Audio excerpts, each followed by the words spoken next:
দয়া করে আসুন, সবাই এসে ভোট দিয়ে যান। অবশ্যই ভোট দিন। কেউ ভোট না দিয়ে থাকবেন না। আপনি একটা ছোট্ট শিশুকে নিয়ে এসেছেন। হ্যাঁ হ্যাঁ, আমি অবশ্যই একটা পরিবর্তন চাই, তাই আমি এসেছি। তাহলে আপনি আপনার ভোট দেওয়ার জন্য তাড়াতাড়ি এসেছেন। হ্যাঁ। আজ আপনার ভাবনা কি? আমার মনে হয় ভারতের নির্বাচন সারা বিশ্বের অন্যতম সেরা ঘটনা।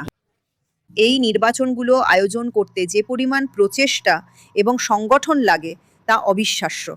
এখন আপনি যদি শুধু বসে ভাবেন যে কি পরিমাণ ব্যবস্থাপনার প্রয়োজন হয় এবং এবং মানুষেরও যে পরিমাণ আগ্রহ আছে, বুঝলেন, আমার মতো লোকেরা এসে এটা নিশ্চিত করতে চায় যে ভালো কিছু ঘটুক এবং আশা করি তা ঘটবে।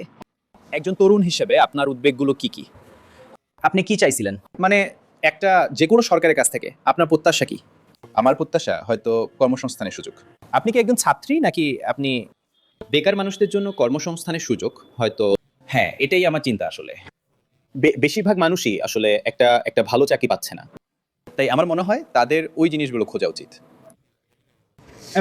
তাদেরকে আরো ভালো কর্মসংস্থানের সুযোগ দেওয়ার বিষয়। এটাই আমার। এবং আপনার মনে হচ্ছে যে পরিবর্তনটা আপনি চাইছেন সেটা এটা নিয়ে আসবে। হ্যাঁ, অভিনন্দন, আপনি আপনার ভোটাধিকার প্রয়োগ করেছেন। ধন্যবাদ। আমরা এখানে এসে খুব খুশি। আমরা মনে করি ভোট দেওয়া একটি বিশেষ অধিকার যা আমাদের সকলের আছে এবং আমাদের এটি প্রয়োগ করাই সবচেয়ে ভালো, যাতে আমাদের চিন্তাভাবনাগুলো সরকারের কাছে পৌঁছায়। আমরা শুধু এটাই চাই।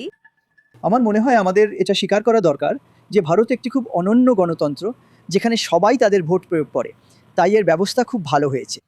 আমরা খুশি